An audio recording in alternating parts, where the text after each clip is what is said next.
Bom dia. Sr. Deputado, vá para onde quiser, desde que não venha para a minha cadeira, para mim está tudo bem. Muito bom dia, Srs. Professores. Bom dia. Tivemos aqui um ligeiro atraso porque até parece que nós não tivemos longos meses a trabalhar à distância, de repente a videoconferência e estas coisas, estes detalhes não estavam a funcionar, mas agora parece que já está tudo mais ou menos. Apesar de os seus professores só nos verem assim como se nós estivéssemos do outro lado da rua, na verdade nós, a vós, vemos-vos muito bem. Estamos, portanto, este problema não é simétrico. Então, muito bom dia. Vamos dar início a mais esta reunião do Grupo de Trabalho da Apreciação na Especialidade dos Projetos de Lei sobre a Valorização do Ensino Politécnico. Estamos quase a acabar esta fase de audição de entidades e de peritos ou especialistas que nos têm ajudado a ver melhor a densidade do problema. Nós hoje vamos ouvir na mesma audição o professor José Ferreira Gomes e o professor João Filipe Queiró, que dispensam a apresentação e também por isso os convidámos a vir cá. Agradecemos já muito a vossa disponibilidade. Enfim, foi preciso ir acertando agendas, mas finalmente hoje estamos cá. O formato é conhecido. Pedimos aos seus professores que cada um faça uma intervenção inicial de 10 minutos, depois os grupos parlamentares presentes terão um tempo para colocar questões ou observações e depois os seus professores terão outra vez 10 minutos no fim. Pronto, nós tentamos ficar próximos dos tempos indicados, mas também estamos aqui para vos ouvir, também se precisarem de mais um pouco para apresentar as vossas opiniões. Ninguém se levanta e ninguém se vai embora, porque todos estamos interessados em ouvir-vos. Sem perder mais tempo, eu só lembraria que nós pedimos às entidades e às personalidades que vêm a essas audições que tomassem em consideração 4 questões que vos foram distribuídas antecipadamente. Bem entendido, o facto de termos proposto que não deixassem de considerar essas questões não significa que isso seja um constrangimento, significa que podem, obviamente, extravasar na vossa intervenção para onde entenderem e também os senhores deputados não estão, obviamente, limitados por esse cardápio de partida. Ficando claro para todos qual é o nosso enquadramento, nós aqui na nossa ordem do dia tínhamos primeiro o professor João Filipe Queiró e, portanto, se calhar para não complicarmos, começávamos pelo professor João Queiró, se fosse possível, renovando os nossos agradecimentos, somos todos ouvidos. Muito obrigado. Muito obrigado, Sr. Presidente. Ontem foi dito que era ao contrário. Por mim a ordem inversa não me incomoda nada. Por nós também não. Se tiverem uma preferência por isso, eu ponho-me à frente. Por acaso tenho 2 listas. Uma está o professor João Queiró em primeiro, na outra está o professor Ferreira Gomes em primeiro. Portanto, assim já não posso escudar na lista. Mas se calhar, uma vez que eu cometi a gafe de mencionar o professor João Queiró primeiro, se calhar fazemos mesmo assim. Se calhar. Se não se importa. Muito bem. Muito obrigado. Sr. Presidente, Srs. Deputados, muito obrigado por este convite para falar sobre este assunto. Vamos lá ver, eu não tenho nenhuma grelha de análise para esta questão que não seja a de tentar perceber o que é melhor para o país. Isto é, o ponto de vista no qual eu me coloco é o de tentar identificar qual pode ser o interesse público nesta matéria. E, portanto, tento fazer uma análise da natureza, das funções e das missões das instituições de ensino superior em Portugal e da sua relação com o interesse público. Eu estive, porque foi enviado pela Comissão, enviar-me os links das anteriores audições e eu conheço o grande número de pareceres externos que a Comissão já recebeu, li uma parte deles, não consegui lê-los todos, e eu destaco o parecer do professor Alberto Amaral, que é talvez a pessoa mais qualificada em Portugal para falar de ensino superior e que tem reflexões muito pertinentes e uma grande quantidade de informações e comparações, portanto, análises comparativas. E, portanto, eu acho que não vale muito a pena repetir o que já foi dito, e muito bem por outros, em particular pelo professor Alberto Amaral. Assim, o que eu vou fazer é só destacar alguns pontos. E eu parto da pergunta, e é necessário confrontar-nos com a seguinte pergunta: para que é que o país quer o sistema de ensino superior? Portanto, existe um sistema de ensino superior, 2 subsistemas. Para que é que o país quer o sistema? De longe, a observação mais importante é que o crescimento do ensino superior em Portugal nos últimos 50 anos, que é um crescimento enorme, tornou clara a necessidade da diversificação da oferta, devido à diversificação da procura, à diversificação dos públicos que procuram o ensino superior. E é isso que conduz ao sistema binário. E eu começo pelo sistema binário. O sistema binário corresponde à existência ou à identificação de 2 missões distintas para o ensino superior no plano da oferta formativa. As formações técnicas curtas, destinadas a profissões existentes e para as quais a formação necessária excede a que pode ser proporcionada pelo secundário. E as formações longas, sejam as profissionalmente mais direcionadas, com necessidades de estudos extensos, sejam as formações culturais, científicas e tecnológicas mais profundas e abrangentes. Portanto, temos 2 missões. A primeira destas missões cabe ao ensino politécnico, a segunda cabe ao ensino universitário. Talvez a melhor maneira de visualizar isto é partilhar um quadro que eu vou tentar partilhar daqui a pouco. O quadro refere-se ao seguinte: a Unesco tem uma classificação internacional dos vários níveis de educação. A International Standard Classification of Education, ou ISED, portanto, que agrupa em 8 grupos os 8 níveis de educação para facilitar a comparação internacional. Em termos da oferta formativa que podem proporcionar e da respectiva classificação ISED, as instituições de ensino superior português estão assim distribuídas. E eu queria partilhar um documento, não sei se essa possibilidade me é dada aqui. Ontem fizemos um teste e eu via, hoje não vejo, para partilhar um ecrã. Ontem reunimos com... Partilhar, ali ao lado de sair, depois escolher o fulano. Está aqui, tem razão. Estava aqui a tentar ver à distância onde é que está o partilhar, mas enfim. Já, conseguem ver? Ok. Já conseguem ver? Sim. Tá. A oferta formativa em Portugal, a nível do ensino superior, corresponde a 4 níveis ISED. O ISED 5, 6, 7 e 8. E vejam como estes 4 níveis estão, digamos assim, atribuídos. O ISED 5, 6 e 7, os politécnicos oferecem cursos a estes níveis. A nível 5, os cursos TESP, Técnicos de Ensino Superior Profissional, as licenciaturas e os mestrados. E está-lhes vedado, por lei, atribuir doutoramentos. Vejam as universidades. Têm cursos dos níveis 6, 7 e 8, licenciaturas, mestrados e doutoramentos, mas está-lhes vedado o nível 5. Portanto, esta organização, estes nãos correspondem a questões legais, não é? Não podem mesmo atribuir proporcionar estes cursos, oferecer estes cursos destes níveis. Está aqui de uma maneira muito visual no plano da oferta formativa o sistema binário português. Eu peço desculpa para eu voltar a ver-vos.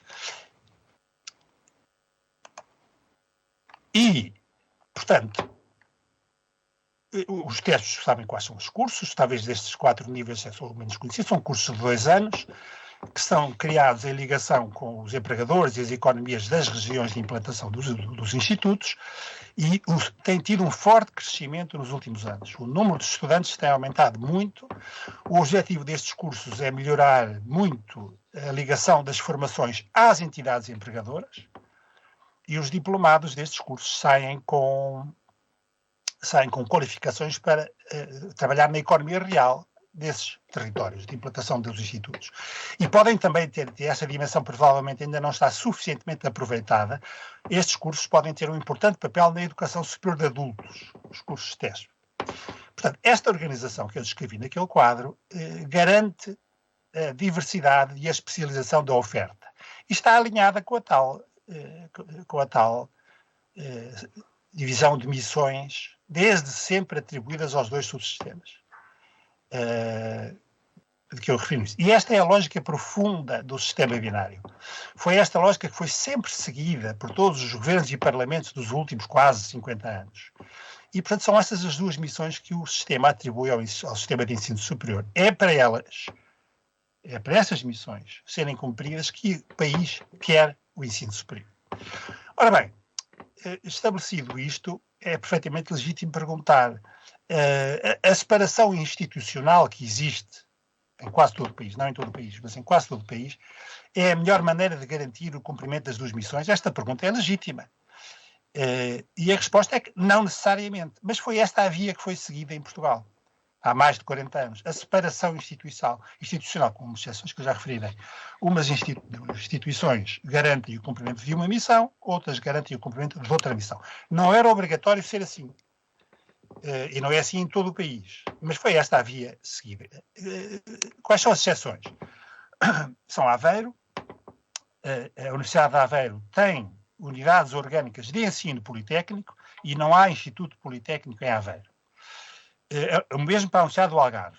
Tem unidades orgânicas de ensino politécnico e não há Instituto Superior Politécnico no Algarve. E nas ilhas também, em parte.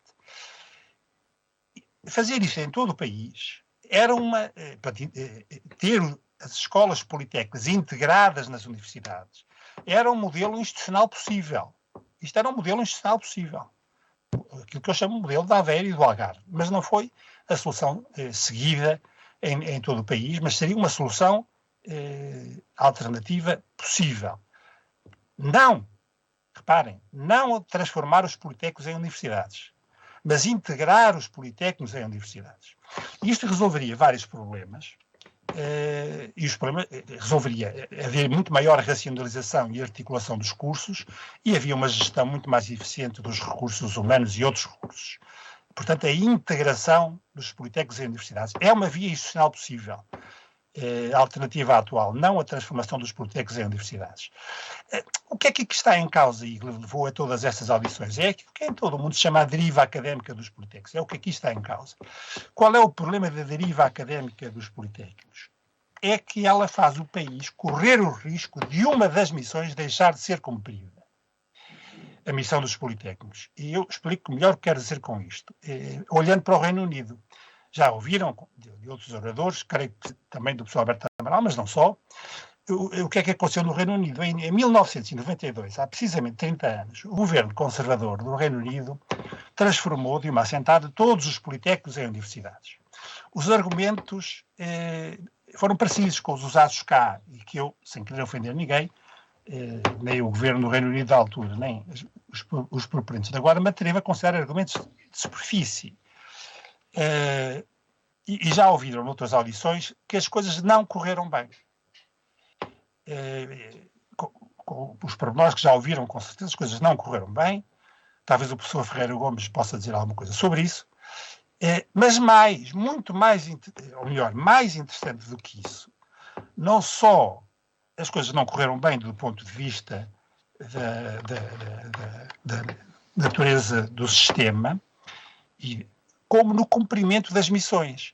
De há uns anos para cá, há uns largos anos para cá, o Reino Unido começou a criar institutos de tecnologia com formações curtas. Para quê? Para suprir a falta de oferta formativa que foi abandonada antes. Mas estas necessidades de oferta formativa, de formações, continuam a existir. E então estão a criar-se os politécnicos outra vez, mas são novas instituições, para substituir os outros que desapareceram há 30 anos e se transformaram em universidades, sobre cuja natureza não direi nada, talvez o professor Ferreira Gomes possa dizer. Portanto, isso que se passou no Reino Unido, reparem que é um país muito mais rico do que Portugal, ilustra bem o risco que se corre de ser abandonada uma missão. Essa missão não desaparece. Nós acabamos com os politécnicos e depois a missão deixa de ser cumprida e se calhar vamos ter no fundo que recriar um subsistema para cumprir a missão que foi abandonada. Pronto, isto quanto ao sistema binário. Quanto aos doutoramentos, que é outra questão que está em cima da mesa, eu só conheço, e há muitos anos que observo isto em Portugal e em todo o mundo, só conheço uma definição para os doutoramentos. essa definição está associada à criação de conhecimento. E, portanto, os doutoramentos só podem existir onde exista um ambiente de investigação científica avançada. E essa existência é testada pela existência de unidades de investigação de boa qualidade nas áreas respectivas. Estes ambientes de investigação exigem um investimento institucional e material e humano muito prolongado no tempo, exige muitos recursos e investimento muito prolongado no tempo. E eu recordo que há 3 ou 4 anos, há pouco tempo, 2018, 2019, foi mudada a lei dos graus em Portugal para garantir que só podem existir doutoramentos em instituições onde haja unidades de investigação altamente classificadas em avaliações externas. Isto foi há 3 ou 4 anos que a lei portuguesa foi mudada para garantir essas condições para poderem existir doutoramentos em instituições. Ora bem, estas condições, creio eu, não poderiam coexistir com o cabal cumprimento da missão atribuída aos politécnicos e que eu descrevi atrás. Reparem que uma rede de unidades de investigação, com muito boa ou mais, creio que é a exigência da lei, não se inventa nem se compra. Exige, como disse, um longuíssimo investimento em pessoas e recursos.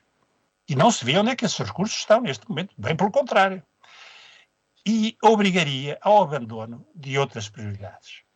Aliás, eu suponho, na sequência dessa lei, de 2018 ou 2019, que aumentou a exigência para haver doutoramentos, e o que vai acontecer é até o contrário. O que vai acontecer é várias universidades deixarem de poder ser universidades, porque não conseguem assegurar os seus doutoramentos. Já aconteceu, não sei se têm acompanhado, isso já aconteceu. Universidades que deixaram de poder ser universidades porque não conseguiu assegurar os seus doutoramentos, e ainda antes desta lei, com esta lei vai acontecer mais. Até agora só aconteceu com universidades privadas, mas pode acontecer com universidades públicas. Com esta exigência, isto pode acontecer com universidades públicas. E eu acrescento o seguinte, este ambiente regulatório, que é o que este decreto faz, este ambiente regulatório é extremamente importante. É assim que se estimula a qualidade dentro das universidades. Portanto, o que iria...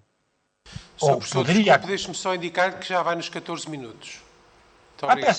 Não queria calá-lo, mas informá-lo. Não, peço imensa desculpa. Não, devia ter um relógio à frente, mas não pus. Pronto, penso que está claro. O que iria acontecer com o desvio de que se fala seria o desguarnecer e enfraquecer da missão específica dos politécnicos, que é uma missão essencial na Estratégia Nacional de Qualificação dos Recursos Humanos. Pronto, peço desculpa, fico por aqui, distraí-me com as horas. Muito obrigado. Muito obrigado, Sr. Professor. Não é pedir desculpa, é só para nós não... Quando estamos a falar, estamos mais virados para dizer o que temos a dizer do que controlar o tempo e, portanto, fazemos aqui um pouco essa informação. Muito obrigado, Sr. Professor. Passava agora a palavra ao Professor Ferreira Gomes. Sr. Professor, muito obrigado outra vez por ter vindo. Somos todos ouvidos. Muito bom dia, muito obrigado, Sr. Presidente, Srs. Deputados. É um prazer estar convosco, mesmo ainda aqui à distância. E eu começaria por notar que esta apresentação soa um bocadinho como um pós-mortem, porque depois de tomar conhecimento que o Governo decidiu abrir a discussão do RGES, ninguém compreenderia que se fizessem mexidas pontuais, mas muito relevantes na legislação nesta altura. E, portanto, a discussão mantém-se, seguramente que os senhores deputados vão continuar com o processo legislativo em curso, mas, do meu ponto de vista, estamos já num afterlife. Depois, o professor João Queiró assinalou muitos dos pontos, eu estou 100% de acordo com o que ele disse, muitos dos pontos muito relevantes nesta discussão e, portanto, eu vou tentar não me sobrepor, não repetir aquilo que ele disse. Em primeiro lugar, e aí repito, o único guia que devemos ter é o interesse público todo o ensino superior, seja público, seja privado, seja universitário ou politécnico, tem por fim servir o público, servir os portugueses, primariamente, e servir o país. E, infelizmente, não se vê nesta discussão, do lado dos proponentes, argumentos relevantes deste ponto de vista. E acho que temos de ter em atenção que a nossa preocupação, e creio a vossa preocupação como deputados, é servir o país e os portugueses e não servir as instituições, quaisquer que elas sejam universidades, sejam politécnicos, sejam universidades públicas ou universidades privadas, que não deve ser esse o objetivo. Em relação ao sistema binário, foi dito e eu estaria 120% de acordo. O sistema binário é extremamente importante. Essencialmente foi criado na Europa, sucessivamente, num pós-guerra tardio, nos anos 70, largamente. Os Estados Unidos acordaram para a expansão do ensino superior em 44, ainda antes do fim da guerra, para dar formação profissional, para encaminhar na vida, digamos, os soldados que saíam, que vinham da guerra. A Europa acordou para essa realidade uns 15, 20 anos mais tarde. A Inglaterra, que é um bom exemplo de referência, é um relatório Robbins de 1963, que constatou que havia um atraso muito significativo e que era preciso recuperar, que a economia inglesa, que a sociedade inglesa exigia essa recuperação. E só mais tarde surgem os politécnicos, mesmo na Alemanha, mesmo noutros países. Isto é, à medida que a participação, o número de jovens que chegam ao ensino superior cresce, como disse o professor Queiró, as ambições, as necessidades desses jovens são diferentes e, portanto, temos de lhes oferecer ensinos superiores, temos de lhes oferecer percursos no ensino superior bem diferentes, mas não só isso, também na sociedade tradicional, o ensino superior medieval, era para as profissões jurídicas, sejam canónicas, sejam laicas, sejam ao serviço do Estado. Depois integra-se a medicina, ou tinha-se integrado antes, mas verdadeiramente a medicina científica é uma aquisição relativamente tardia. E algumas engenharias, algumas profissões liberais que são integradas. Mas verdadeiramente a explosão, que no caso português não há propriamente uma explosão, porque o crescimento do ensino superior dá-se ao longo de todo o ensino, de todo o século XX, é um ritmo mais ou menos uniforme. A única explosão é nos anos de 85, por volta daí, em que ultrapassamos e estamos hoje com um número de licenciados acima de Espanha ou de França ou da Alemanha, mercê dessa alteração feita por volta de 85. E o crescimento deu-se em 85, 95. Portanto, com essa transformação, a necessidade de haver uma diferenciação na oferta é absolutamente necessária, porque os estudantes são muito diversos, têm ambição, necessidades muito diversas, e a sociedade, enquanto que anteriormente eram algumas profissões liberais e profissões muito dentro do Estado, a partir daí todos os países se deram conta de que a maioria dos graduados do ensino superior iriam para atividades privadas, com outros setores a necessitarem de formação, e é o que nós temos hoje em Portugal. Nos setores mais diversos encontramos técnicos superiores profissionais, encontramos licenciados, encontramos mestres e mesmo doutores. E, portanto, não há dúvida que precisamos do sistema binário. Dado este facto, qual é a nossa situação? O sistema binário foi proposto inicialmente por Veiga Simão, foi implementado depois nos anos 80 com os primeiros dinheiros do Fundo Mundial e assim apareceram os institutos politécnicos, em alguns casos, por transformação de instituições muito antigas que vinham do século XIX, que vinham do fontismo, mas é estabelecido no formato que nós conhecemos hoje, nos anos 80, no princípio dos anos 80. E nessa altura, como nos anos 70 com Veiga Simão, todos os técnicos internacionais, em particular a OCDE, mas não só, exigiam, recomendavam que se essa diferenciação que não era conhecida. E assim surgem, como foi dito, os politécnicos ingleses, surgem também em Portugal os politécnicos, surgem na Alemanha as Fachhochschulen e assim por diante. qual é a situação em que estamos? Temos um sistema binário, a partir de 80, efetivamente, mas infelizmente nunca foi dada muita atenção a essa diferenciação. A legislação usa umas palavras um pouco herméticas para definir o que é o sistema universitário e o sistema politécnico, o que é uma licenciatura universitária e uma licenciatura politécnica.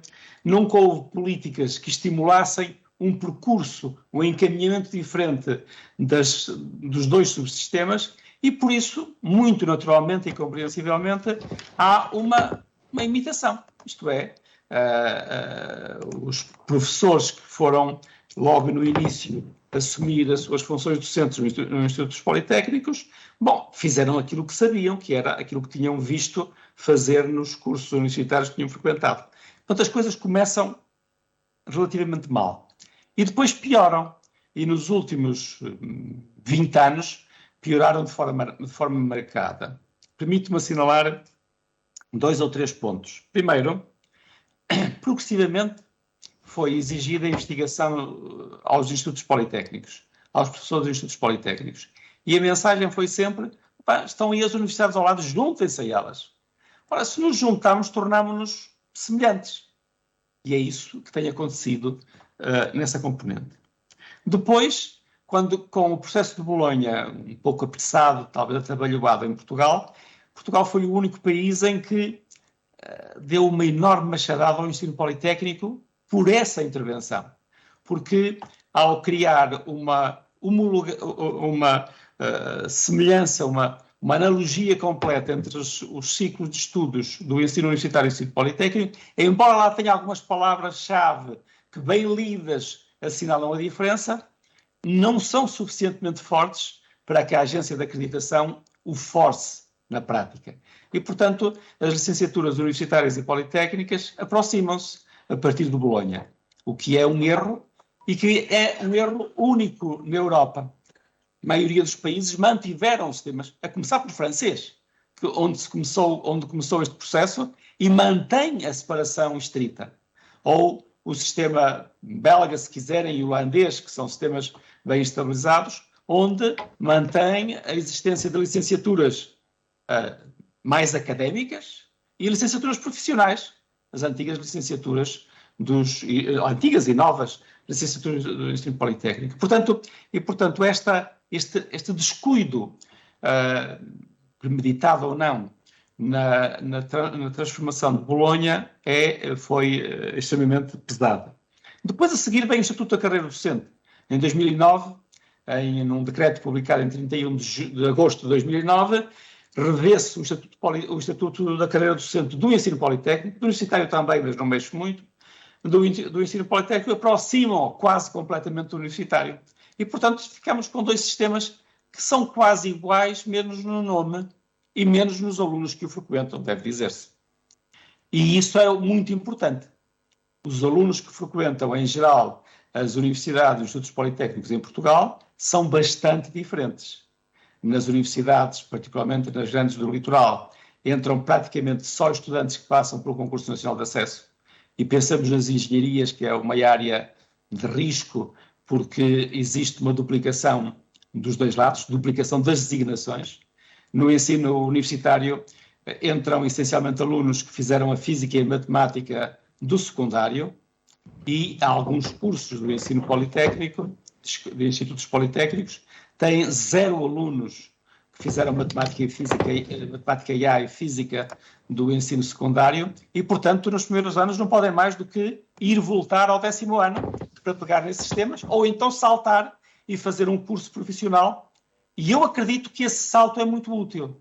Isto é, que uma formação profissional em que o estudante fique com a linguagem do seu ramo da atividade, seja numa engenharia civil, seja numa engenharia química, seja numa engenharia do ambiente, ganhar a linguagem, compreender o ambiente de trabalho nessas áreas é muito importante, mesmo que tenha de dispensar muito naturalmente as bases que permitam a ligação.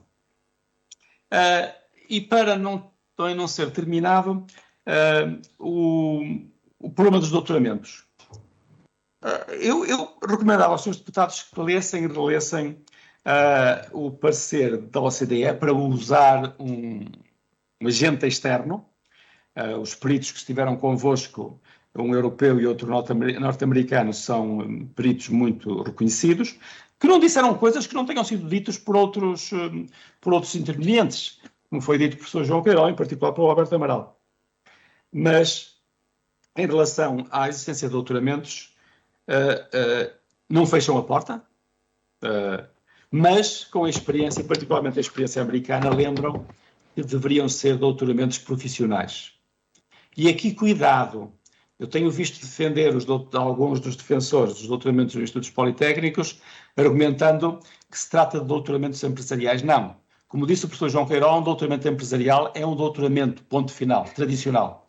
Simplesmente em condições em que, frequentemente porque uma empresa tem um laboratório até mais bem equipado que uma universidade em determinada área que lhe interessa a essa empresa, o estudante, com orientação mista da universidade e da empresa, de algum técnico, normalmente um técnico de doutorado na empresa, vai fazer um projeto, um trabalho de desenvolvimento de novo conhecimento na empresa, tendo em vista não só o resultado científico que aí vai obter, muitas vezes aplicado, mas não competitivo, porque o desenvolvimento na empresa em ambiente competitivo é um ambiente reservado, confidencial, e normalmente não é feito por um estudante de doutoramento, mas um trabalho que é útil e que cria um lugar de emprego, um posto de trabalho para esse estudante, muitas vezes.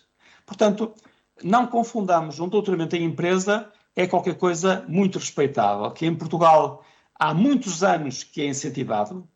Eu lembro-me de se criar incentivos, pelo menos há perto de 30 anos, que tem sido pouco seguido. E pouco seguido porquê?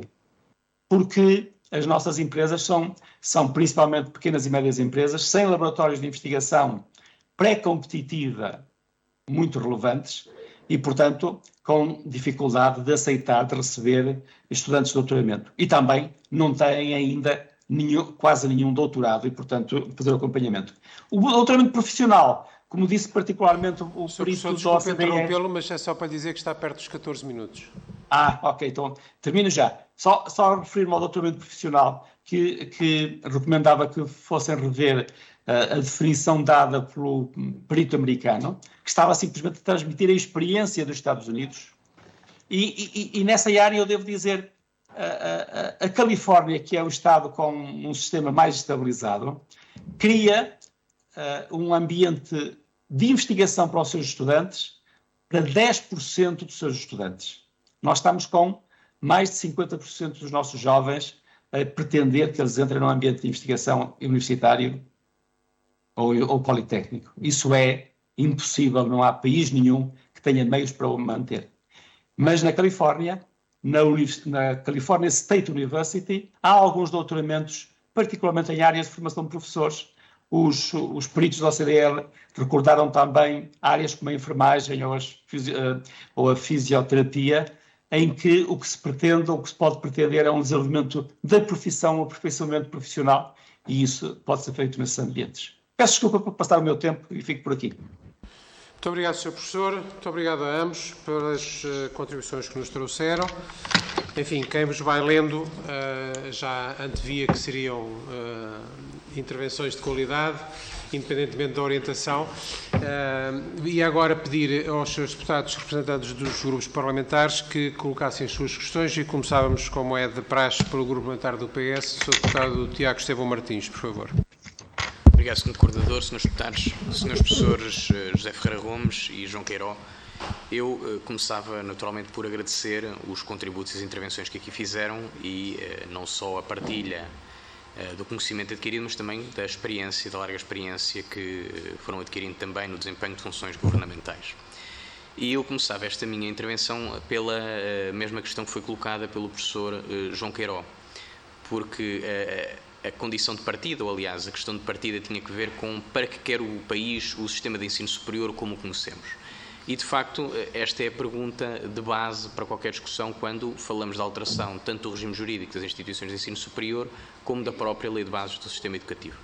E, de facto, esta perspectiva acompanha, em grande parte, a visão que temos ouvido por muitas das individualidades que temos tido a oportunidade de ouvir e de que há uma percepção, pelo menos de uma significativa parte das entidades que ouvimos até aqui, de que não dá para equacionar estas intervenções sem uma reflexão global sobre o sistema. E, de facto, nesta reflexão, falou aqui da hipótese de integração de politécnicos nas universidades como via possível. Eu gostava de focar a minha questão num ponto um pouco mais alargado sobre esta matéria, porque, de facto, durante o período de exercício governamental, tanto do professor Ferreira Gomes quanto do professor João Queiró, havia uma discussão muito presente sobre a reforma da rede de ensino superior. E, obviamente, que passou algum tempo, mas a questão, ou as questões que gostava de colocar são muito objetivas. A primeira questão é o que é que levou a que, à data, fosse entendido como uma necessidade de discutir e abrir a discussão sobre a reforma da rede de ensino superior. Numa outra perspectiva, quais é que eram as principais hipóteses, quais é que eram as principais tendências que na altura se propunham para essa reforma da rede? E uma terceira questão, agora para os tempos de hoje, passados alguns anos, a questão que se coloca é se continua a considerar que essa discussão mantém a atualidade. Ora, num segundo ponto, eu gostava de aproveitar para focar uma outra dimensão que foi levantada, porque o professor João Queiró falou da importância da alteração introduzida pelo regime jurídico dos graus e diplomas e da obrigatoriedade do duplo crivo. Não só a acreditação pela A3ES dos doutoramentos, como também a avaliação da FCT dos Centros de Investigação e Desenvolvimento como muito bom ou excelente. E nessa abertura de tópico que aqui nos trouxe, destacou o risco de algumas universidades poderem deixar de conseguir ministrar doutoramentos e, como tal, deixarem de se poder designar como universidades. Mas, mais relevantemente, depreendeu-se ser possível que, ou aliás ser previsível que muitos dos politécnicos não possam atribuir doutoramentos, o que levanta algumas questões, nomeadamente sobre a criação de uma nova segmentação dentro dos próprios subsistemas. E eu gostava de abordar esta questão, mas fazê-lo também com algo que o professor Ferreira Gomes aqui focou, que tem que ver com a questão sobre os tipos de doutoramentos. O professor Ferreira Gomes focou muito a diferença entre um doutoramento profissional e um doutoramento empresarial, focou muito o que não é um doutoramento profissional, focou muito que era um doutoramento empresarial, mas pelo tempo que o foi coartando, acabou por depois não conseguir desenvolver tanto esta questão de o que é um doutoramento profissional, e eu pedi precisamente para que pudesse, depois nesta última intervenção, pudesse aflorar um pouco mais sobre aquilo que entende que é um doutoramento profissional e como essa distinção se opera face a um doutoramento de natureza empresarial. E uma última questão que se prende com a necessidade de diferenciação da oferta, que aliás é comum a todos os envolvidos, independentemente das posições depois tomadas sobre estas iniciativas legislativas, mas de facto a percepção de que a necessidade de diferenciação da oferta não se faz sentir apenas para os doutoramentos e é algo que se faz sentir em todos os ciclos de estudo. E o professor Ferreira Gomes falou da linguagem hermética, estou a citar, da diferenciação legal dos dois subsistemas, e falou também, de forma indireta, de como isso impacta a própria atividade da A3ES. E a questão que eu deixava, por último, tanto para o professor João Queiró como para o professor Ferreira Gomes, é que caminhos podemos explorar para reforçar a diferenciação da oferta em todos os ciclos de estudos. Muito obrigado. Muito obrigado, Sr. Deputado. Eu peço desculpa, mas como nós hoje estamos sem cronómetro, eu vou ter, quando chegar aos 4 minutos, de dar indicação para mais ou menos poderem gerir, porque estamos aqui a usar o telemóvel do Sr. Filipe. Pelo grupo parlamentar do PSD, tem agora a palavra o Sr. Deputado António Topa Gomes, por favor. Muito obrigado, Sr. Presidente, restantes colegas, e começo por cumprimentar o professor João Queiró e o professor José Ferreira Gomes e agradecer, de facto, os esclarecimentos e as contribuições que são, de facto, muito importantes. Eu tenho uma primeira pergunta, uma primeira reflexão, que tem a ver, de facto, com o sistema binário e com a evolução que o sistema tem tido em Portugal, que foi comentado, e, portanto, há aqui, na minha opinião, uma dupla aproximação que é adicionada por uma terceira. Ou seja, por um lado, os politécnicos têm tentado mimetizar as universidades e isso resulta, se calhar, porventura, em primeiro lugar, do facto de os centros politécnicos virem das universidades E, portanto, essa é uma primeira razão, mas, de alguma forma, com a reforma de Bolonha, também parece claro que as universidades se aproximaram dos politécnicos, pelo menos no primeiro grau, ou isso pode ter acontecido. E, num caso concreto, talvez aquele que, em termos de ordens profissionais, mais se aproxima do ensino técnico, são as engenharias. Acontece ainda uma outra coisa, que é neste momento, há duas ordens profissionais. Aquilo se chamam a Ordem dos Engenheiros Técnicos e a Ordem dos Engenheiros, sendo que a Ordem dos Engenheiros aceita aquilo que se chamavam os engenheiros técnicos ou os licenciados e a Ordem dos Engenheiros Técnicos assume tudo. E, portanto, da própria sociedade parece haver uma certa uniformização do processo. E a pergunta que faço é esta. Nós estamos num momento onde temos uma lei que realça e afirma a importância do sistema binário, mas todos os atores principais dão passos no sentido de se confundirem. Chegados a este ponto, pergunto, e se dermos esse passo, que é, no fundo, o que acontece, é um passinho mais com esta lei. Portanto, a pergunta é, isto é um passinho ou, pura e simplesmente, este passo dos doutoramentos e até do nome, que foi uma coisa que aqui não foi falada, mas que me parece, sobretudo, ou também contribuir para a uniformização das instituições, se dermos esse passo, não há algum risco de implodir o sistema tal como ele está descrito na lei ou não? Isso é um aspecto que me parece importante. Um outro aspecto tem a ver com a rede de ensino superior e uma questão que nos tem preocupado muito, ou particularmente ao grupo parlamentar do PSD, que é, parece que há um número grande de instituições.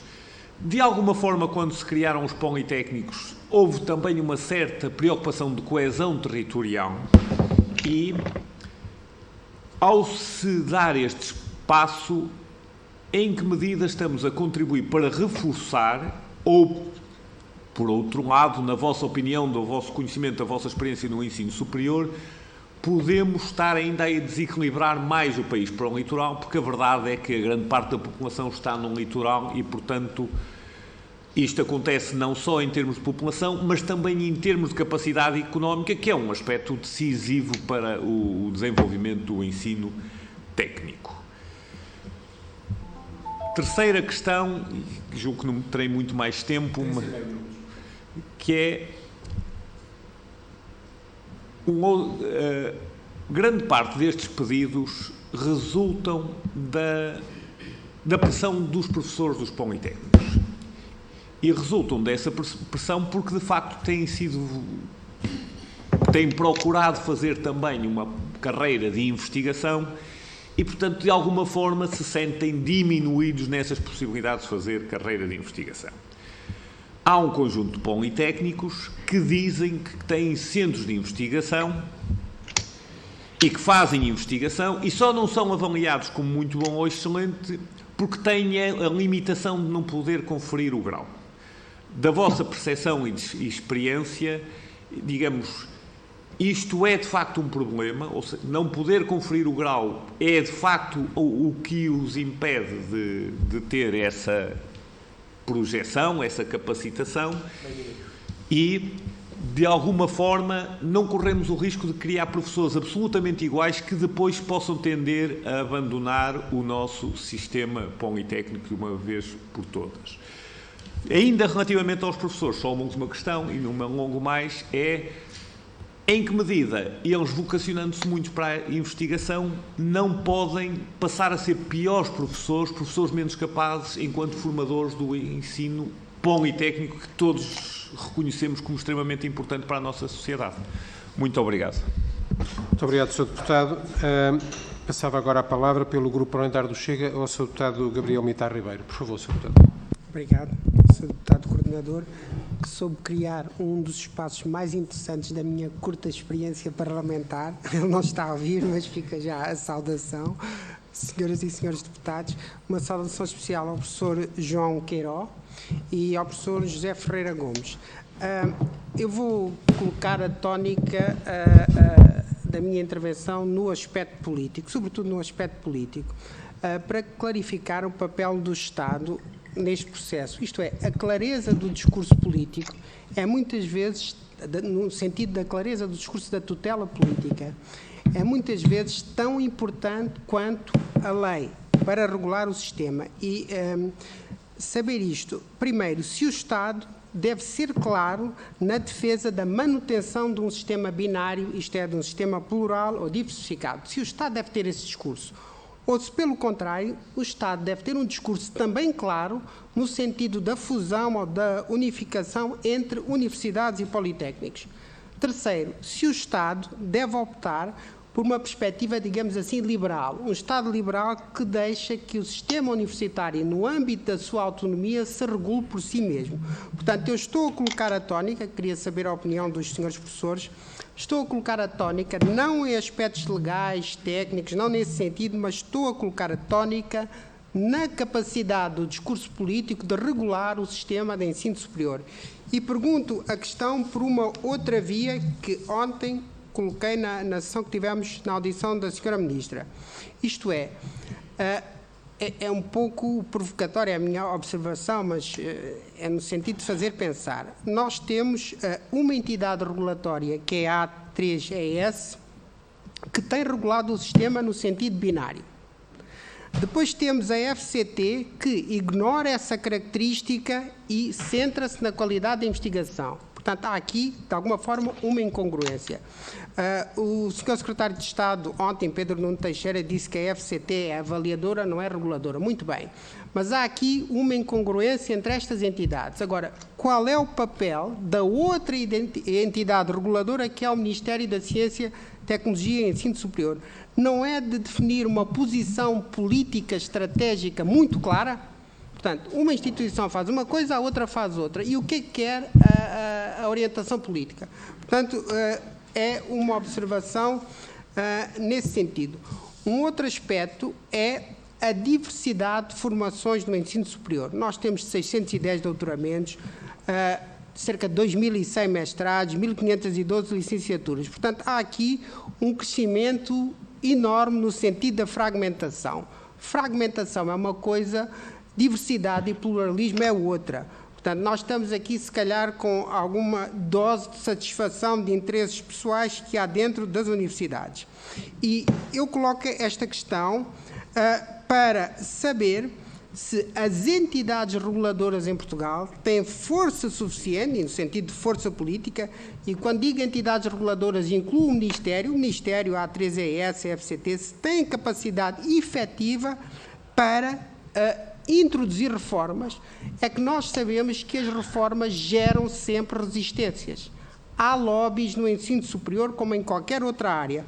Portanto, se nós vamos ter força suficiente para impor reformas num sistema que nós sabemos que precisa de ser novamente regulado. E se tenho uns minutos, não sei se tenho mais algum tempo, se tenho um minuto e meio. Pronto, uma última questão, aliás, abordada pelo deputado Tiago Estevão Martins, que é a questão dos tipos de doutoramento. Portanto, há aqui um tipo de doutoramento mais apontado para as universidades e um tipo de doutoramento mais apontado para os politécnicos, que é a questão dos doutoramentos profissionais. Muito bem, a questão é esta. Para isso ser claro e sustentável a prazo, nós precisamos de um profundo debate epistemológico que convença as pessoas que há pessoas, instituições e todos os que trabalham numa instituição de ensino superior, que há diferenças, de facto, na natureza do conhecimento. Isto é, aproveitar esta oportunidade, uma vez que o ensino universitário tem uma tradição mais teórica, abstrata, e o ensino politécnico introduziu uma tradição mais empírica, mais prática, se não era este o momento de se fazer um grande debate epistemológico sobre a própria natureza do conhecimento. Porque estamos a falar de universidades em crise, mas a crise das universidades é quase sempre a crise do conhecimento. E temos aqui a oportunidade de abrir um debate dessa natureza. Muito obrigado, Sr. Presidente. Muito obrigado, Sr. Deputado. Eu vi que ia acabar mesmo nos 5 minutos, por isso não avisei nos 4. Foi uma capacidade de previsão.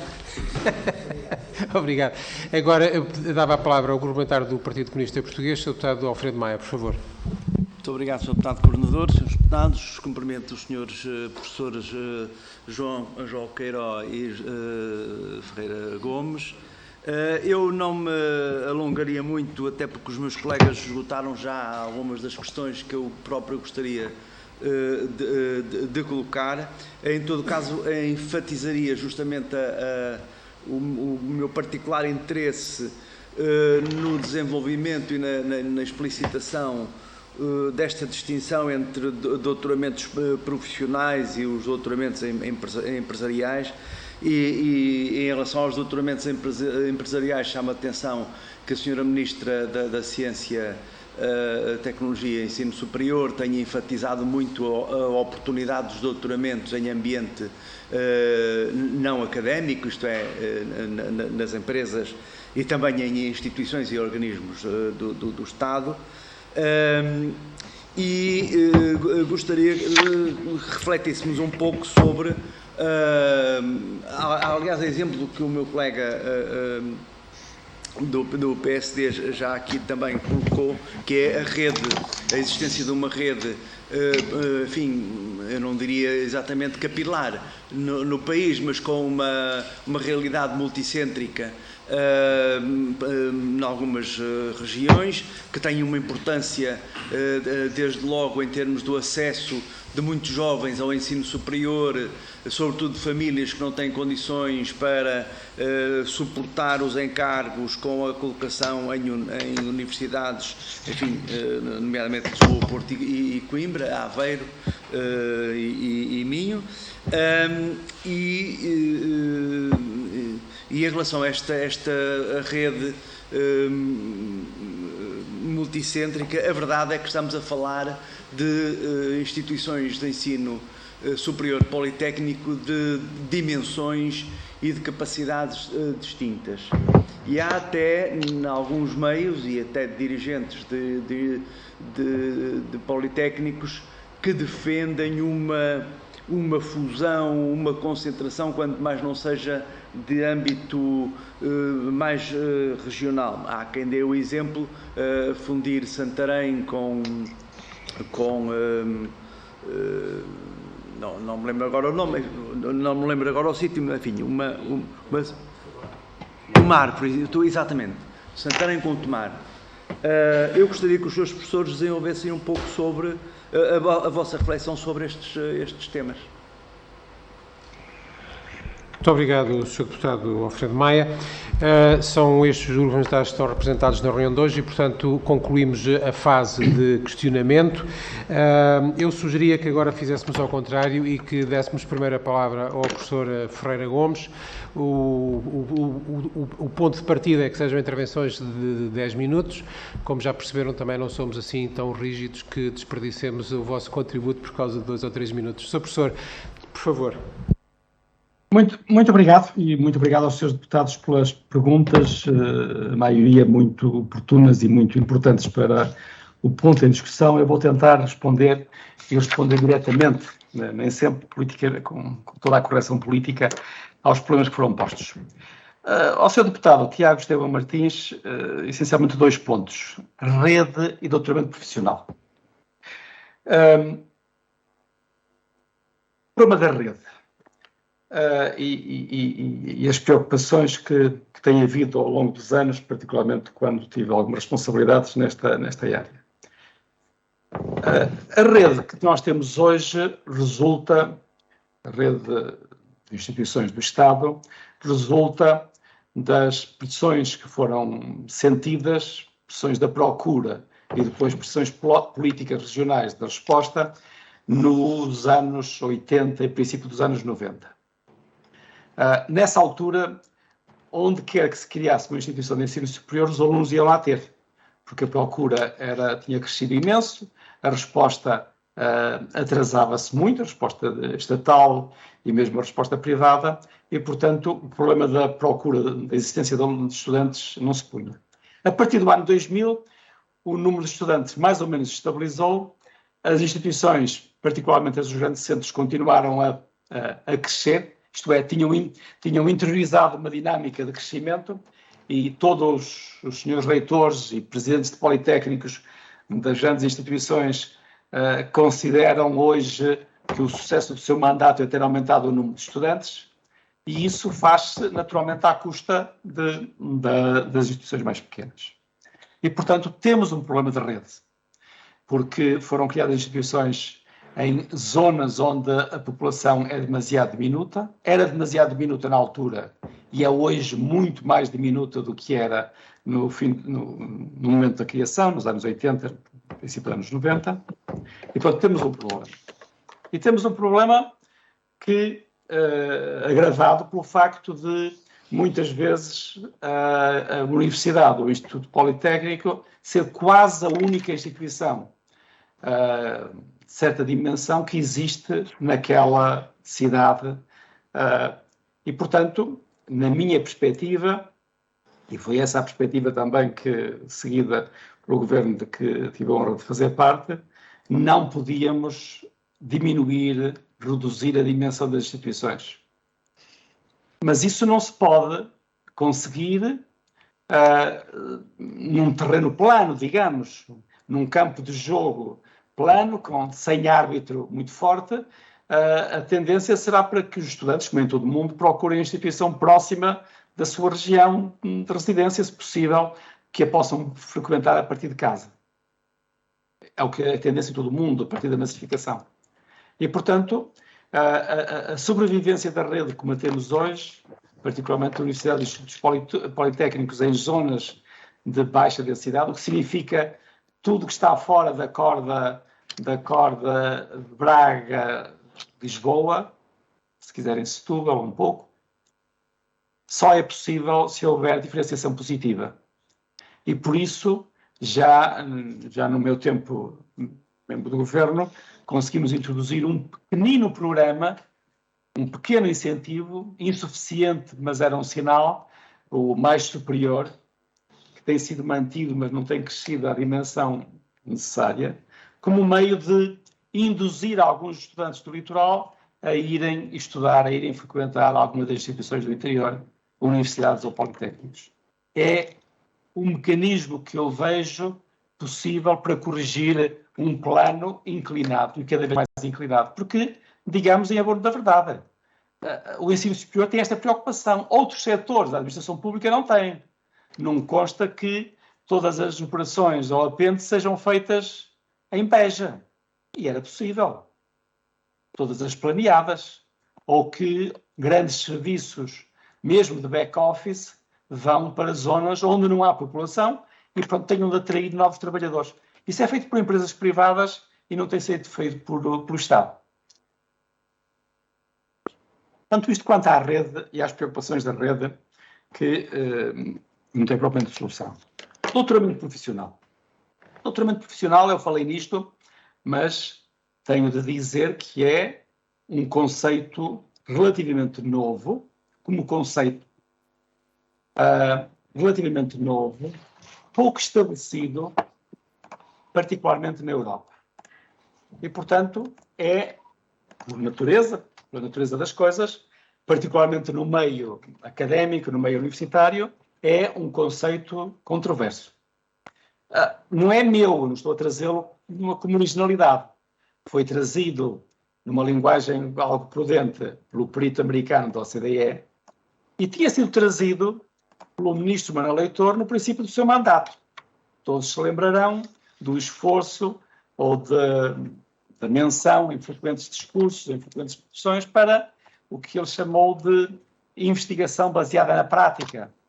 E criou mesmo um grupo de trabalho que fez uma série de visitas a várias instituições do ensino politécnico para tentar concretizar isso. Rapidamente abandonou essa linha, essa estratégia, e, portanto, fica-se com que, se não temos o que Manuel Leitor chamou de investigação baseada na prática, um aperfeiçoamento profissional, ficamos com a investigação aplicada. E isso é um conceito muito mais inseguro.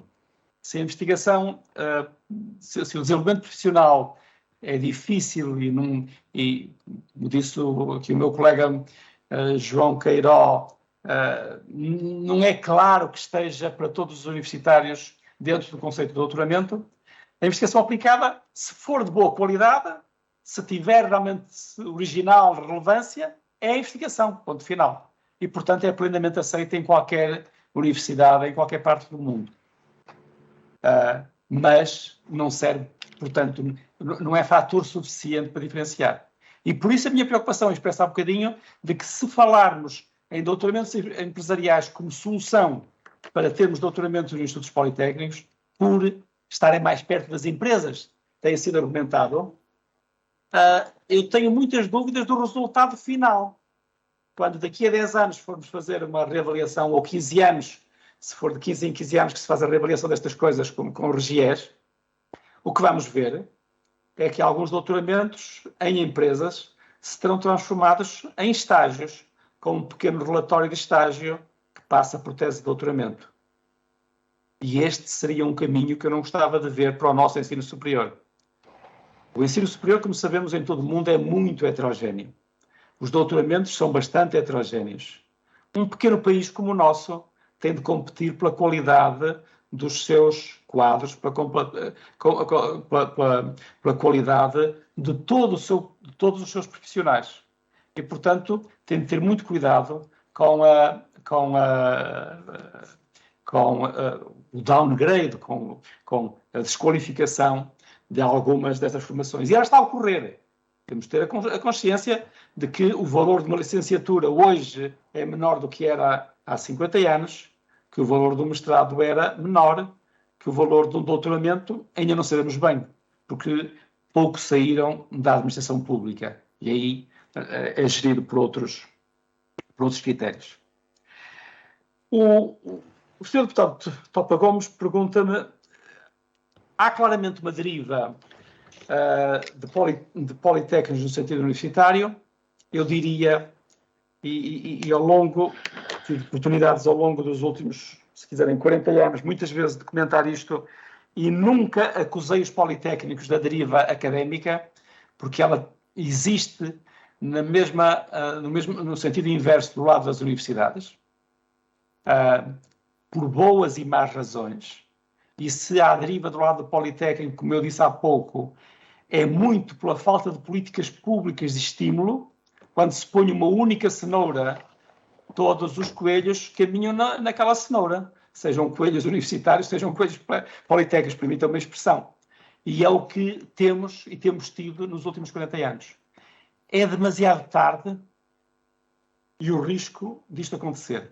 A nossa sociedade hoje diferencia pouco as qualificações académicas, universitárias e politécnicas. É bom que isso aconteça?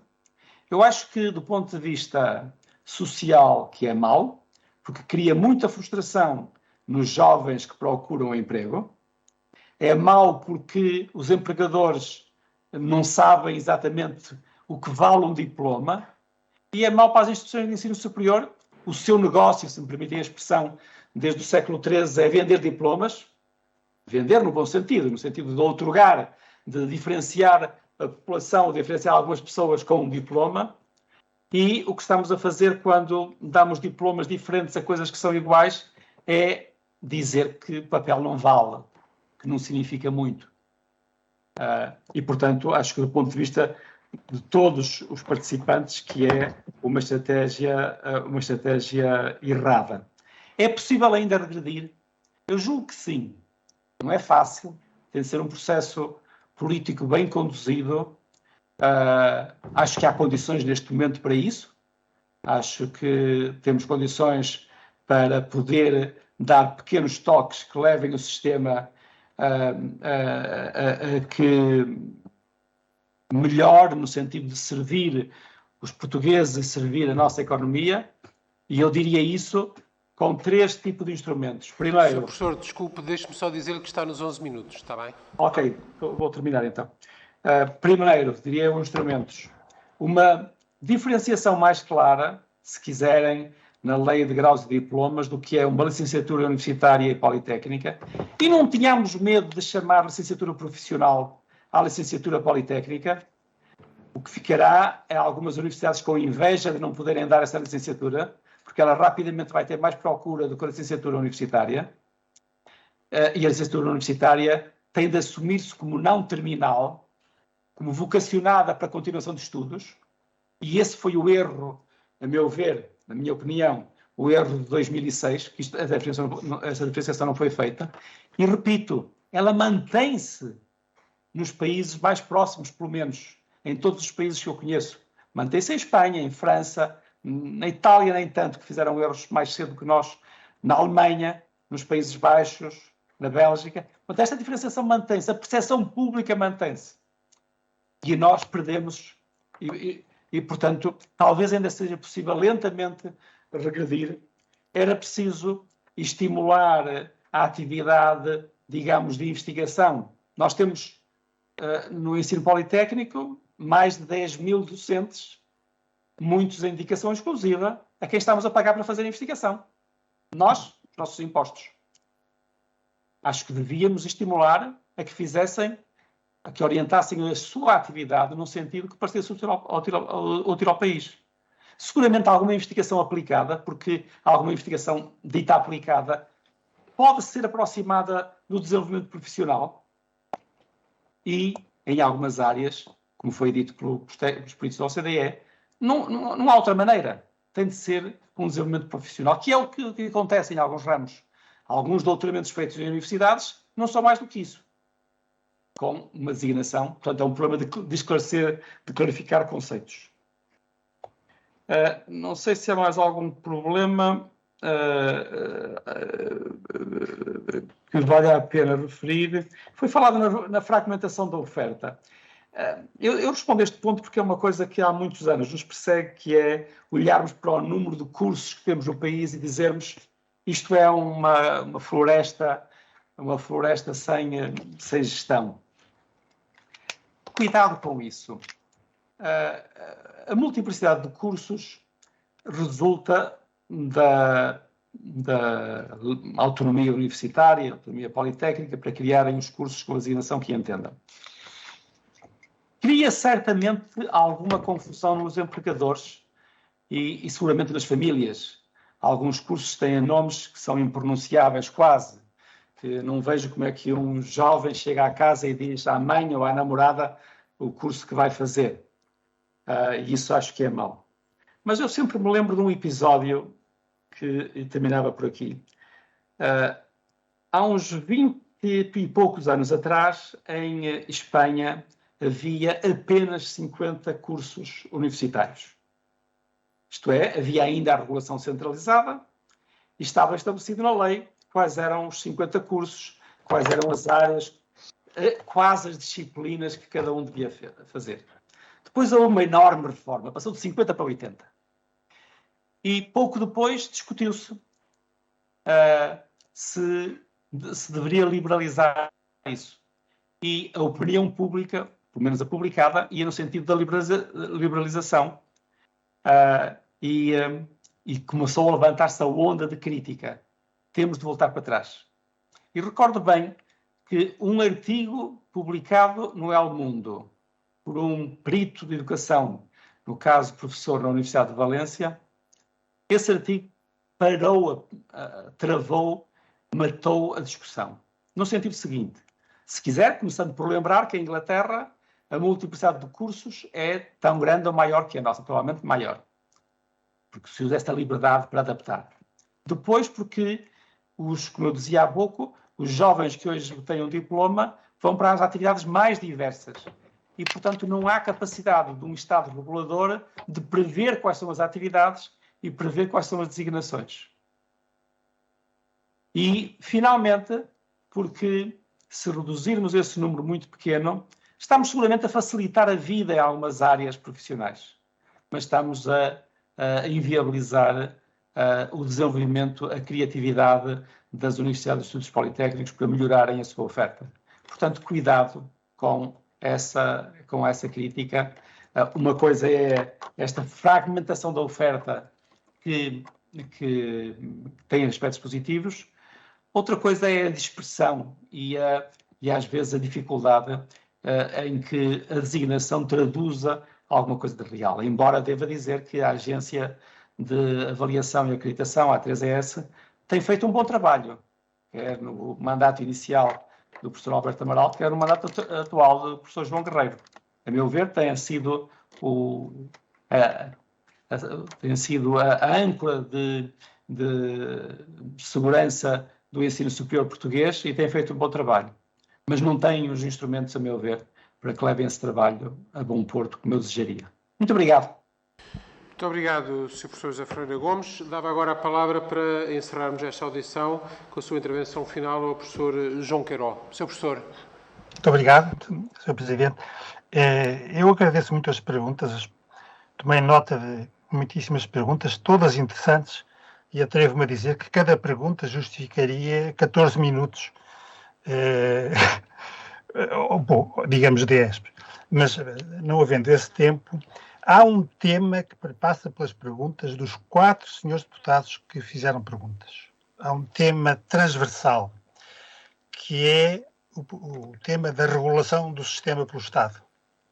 Detecta-se nas 4 perguntas, embora com cambiantes, uma interrogação sobre o papel regulador do Estado, e podia-se abreviar a pergunta subjacente assim: como é que chegámos aqui?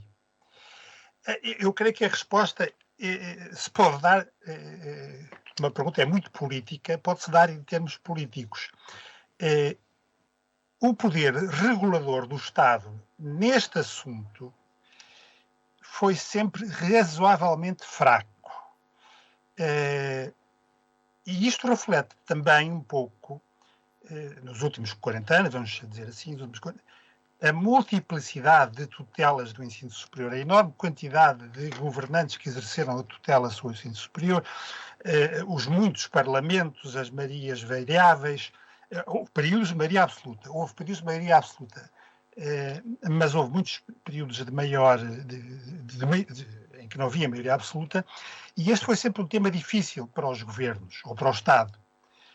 E a regulação foi sempre um bocadinho ao sabor das pressões setoriais, pressões de universidades, pressões de politécnicos, pressões de outra natureza, que eu não vou referir, mas que imaginam. E isto é o que nos traz aqui. Houve sempre uma certa coerência do Estado, de todos os governos, de todos os partidos que passaram pelo poder nos últimos 40 anos, uma certa consciência no plano legal e no plano do discurso, que foi referido como também um fator de regulação, o discurso político, no sentido de manter o caráter binário do sistema. Até hoje. Houve sempre, mas houve realmente momentos legislativos de alguma timidez ou alguma infelicidade na diferenciação. Algum receio de entrar neste tema. Este é um tema muito difícil, muito pesado, tem que ver com muitas coisas, tem que ver com a própria estrutura do país, da questão do interior, da coesão territorial, etc. É um tema difícil em muitos títulos, e houve sempre prudência e algum receio de entrar neste tema. E, portanto, eu diria que a regra tem sido um pouco a da cedência a pressões, mas mantendo a distinção no sistema binário. Agora, referências muito rápidas, não quero chegar aos 14 minutos do total. Sobre a questão da rede, o Sr. Deputado Tiago Estevão Martins fez uma pergunta especial: porque é que a questão surgiu, e era de facto obsessiva há uns 10 anos, 12 anos, e se mantém em atualidade. A questão era de facto obsessiva, e eu em particular, quando passei pelo governo, não sei a quantas perguntas respondi sobre então e a reestruturação da rede, e a reforma da rede. Por baixo desta pergunta detectava-se outra. Como os tempos eram de dificuldade financeira extrema, que durou vários anos e que vinha de trás, eu detectava nessas perguntas uma vontade de reduzir a rede e eventualmente remover nós mais frágeis da rede, e tal como o professor Ferreira Gomes também fez depois, sempre me opus a isso. Como disse o professor Ferreira Gomes, o ensino superior público é dos raros setores da administração pública que não abandonou o interior. E há locais do interior onde as instituições de ensino superior são das poucas presenças fortes do Estado e que e essa presença contribui para combater o abandono do interior. E, portanto, sempre me opus a isso e sempre interpretei a pergunta, sempre respondi à pergunta sobre a reestruturação da rede como dizendo respeito à reestruturação da oferta formativa, que é uma coisa muito diferente, e não à reforma institucional da rede. Isto tem que ver com a pergunta do deputado Alfredo Maia, do PCP, sobre eventuais fusões. E mencionou o exemplo de Santarém e Tomar. Também tive uma experiência nessa matéria. Tentei induzir, em 2013, através do despacho das vagas, que todos sabem o que é, tentei induzir aproximações entre instituições. Aproximações que eram geográficas. Quando me perguntavam em que estudos me baseava, eu respondia com o mapa de Portugal, porque a questão era geográfica. Por exemplo, aproximar a Universidade da Beira Interior do Politécnico da Guarda e do Politécnico de Castelo Branco, aproximar a Universidade de Trás-os-Montes e Alto Douro do Instituto Politécnico de Bragança, do Alentejo, Évora, aproximar de Porto Alegre e Beja.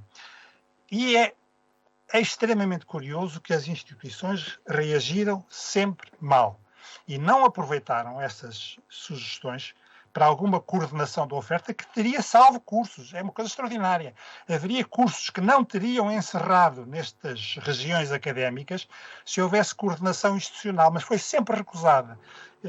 E, portanto, será preciso uma vontade política forte externa exterior ao sistema para induzir fusões, coordenações e integrações. Ainda sobre o deputado Estevão Martins, que caminhos para reforçar a diferenciação da oferta ou a diferenciação institucional?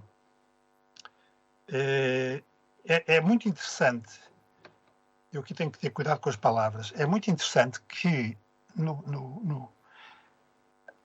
nas leis sobre o pessoal docente das instituições previa-se para os politécnicos a figura do especialista.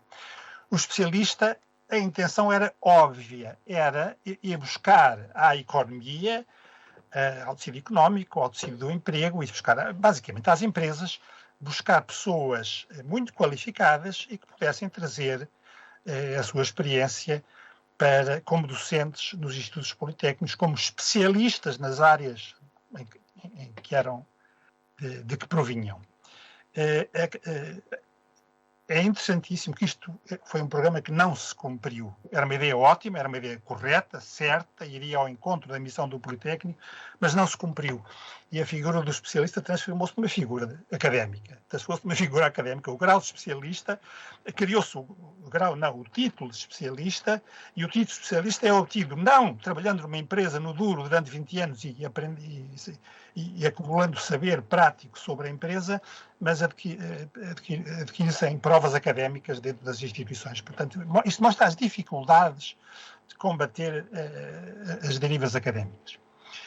Sobre a nova segmentação trazida pelo Decreto 2018, eu recordo que o RGES, o atual RGES, já prevê uma diferenciação institucional. Dentro das escolas universitárias há 3 tipos.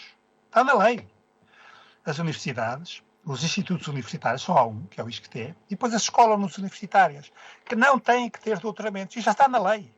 E foi aproveitado por universidades privadas que deixaram de ter doutoramentos, deixaram de ser universidades e passaram a ser escolas universitárias. Podia dar exemplos. Portanto, isto já está na lei, esta segmentação das escolas, mesmo dentro da tipologia universitária. Portanto, quanto à deriva e à evolução do sistema binário, isto tem que ver com as dificuldades do poder político ao longo das décadas para gerir esta situação. Há pressões. Se o poder político não é muito forte ou não quer gastar capital político, a tendência é para ceder a pressões gradualmente, lentamente. E isto também já tem que ver com a pergunta do deputado Gabriel Ribeiro sobre os poderes de regulação do discurso do Estado. É verdade, muitas vezes ficamos reduzidos a intervenções dos governantes. Há uma declaração fortíssima do professor Mariano Gago, aqui há uns 15 anos, contra a deriva académica dos politécnicos. E isso teve um papel de regulador extra-lei, digamos assim. Pergunta ele, deve o Estado ser liberal? Vão e organizem-se, e auto-organizem-se, dizer isso às instituições? A minha resposta é não. Portugal é demasiado pequeno e é demasiado pobre para fazer como os Estados Unidos. É uma frase que eu estou sempre a repetir. Já ouviram todos os seus deputados dezenas ou centenas de vezes que as melhores universidades do mundo são americanas. Não sei se ouviram tantas vezes dizer que as piores universidades do mundo também são americanas. As piores universidades do mundo são americanas. Mas só se fala das melhores. Porque nos Estados Unidos há de tudo. Há Harvard e há garagens onde está uma impressora a imprimir diplomas. Dá-me cá $1000 e eu imprimo-te um diploma. Isto faz parte da grade americana. Ora, eu creio que Portugal não tem nem dimensão, nem riqueza para ser liberal neste sentido. Faça o que entender e o mercado escolherá. Não, o Estado deve ter um poder regulador forte e que tem sido forte em alguns momentos. Termino falando sobre os doutoramentos. Como disse, eu não conheço outra definição do doutoramento que não seja a que passa pela criação de conhecimento novo. E reparem, e acrescento qualquer coisa, como aqui estamos a falar de doutoramentos nas áreas das ciências e das tecnologias, sobretudo as tecnologias, posso acrescentar à definição do doutoramento, não só a criação de conhecimento de alto nível, etc., posso acrescentar que tem que ser acompanhada por publicações em revistas internacionais com arbitragem. Em revistas de investigação genuína, não são as revistas predadoras para as quais basta pagar para publicar. Não. Faz parte da definição do doutoramento das áreas científicas e tecnológicas, que são menos afetadas pela contingência geográfica, cultural, como, por exemplo, as letras. Faz parte o conteúdo dos doutoramentos ser publicável, reconhecido internacionalmente em revistas a sério, não é? Revistas falsas. Portanto, eu não consigo, continuo a não compreender o que é o doutoramento profissional e termino com uma pergunta. Provavelmente já excedi de novo o meu tempo, mas termino com uma pergunta. E a pergunta é esta. Como a lei portuguesa passou a ser mais exigente sobre as condições para atribuir o grau de doutor, com consequências já em algumas instituições, isto cria uma dificuldade. E então parece aquela velha situação. Eu não consigo, eu quero meter golo naquela baliza, não consigo, mudo a baliza de sítio e invento um doutoramento, um tipo de doutoramentos que não se sabe o que é, nem existe, em particular na Europa, onde nós nos integramos, que é esta coisa do doutoramento profissional, como diferente de outros doutoramentos que são feitos em colaboração com empresas, dos quais já há alguns. Termino com esta pergunta. Para que é que estes doutoramentos vão servir? E o que é que estes doutorados vão fazer? Quem está no terreno, quem conhece bem o terreno, sabe bem que apenas uma pequena percentagem dos doutorados em Portugal trabalha em empresas, pelas razões que o professor Ferreira Gomes já explicou. A tendência é sempre irem para carreiras de investigação ou carreiras docentes no ensino superior. Estes novos supostos doutorados iam fazer o quê? Que procura é que justifica esta proposta de criação destes novos tipos de qualificações? Como diz o professor Ferreira Gomes, acabaríamos, como muitos mestrados atuais fazem, com estágios em empresas e relatórios de estágio. Acabaríamos nisso e não me parece que a palavra doutoramento deva ficar associada a isso. Muito obrigado e peço desculpa pelo atraso que houve de certeza outra vez. Muito obrigado, Srs. Professores. Não tem nada que pedir desculpa. Nós beneficiamos do tempo que falaram, além daqueles que tínhamos indicado inicialmente. Independentemente da opinião que cada um tenha acerca do conteúdo das intervenções, é sempre um grande prazer para nós ouvir pessoas que se guiam pelo interesse público e que raciocinam em função do interesse público numa matéria tão importante para o desenvolvimento do país. E, portanto, eu penso que traduzo bem o pensamento de todos os meus colegas aqui por um forte agradecimento pela disponibilidade que tiveram, não só para estar, mas também para produzirem intervenções tão densas e tão informativas e tão reflexivas que, obviamente, terão alguma influência no nosso trabalho aqui e só podemos estar-vos muito gratos por isso. Espero que tenham continuação de um bom dia e que, já que estamos perto do fim do ano, tenham um bom Natal e um bom ano. Muito obrigado. Muito obrigado. Igualmente. Obrigado.